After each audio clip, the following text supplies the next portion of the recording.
Let's see how to enable 5G network on your Pixel. The first method.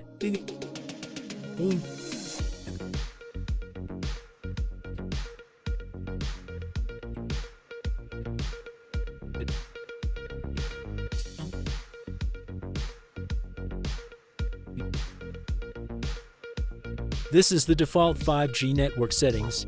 In default settings, the network is switching from 4G to 5G or 5G to 4G, which means it is unstable. Let's see how to select only 5G network. You need to install 5G only app from the Play Store.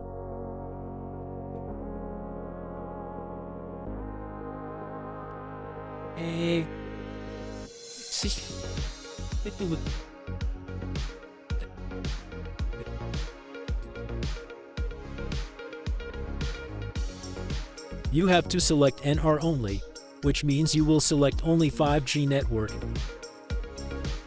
In this method, there is no network switching and the 5G network is stable.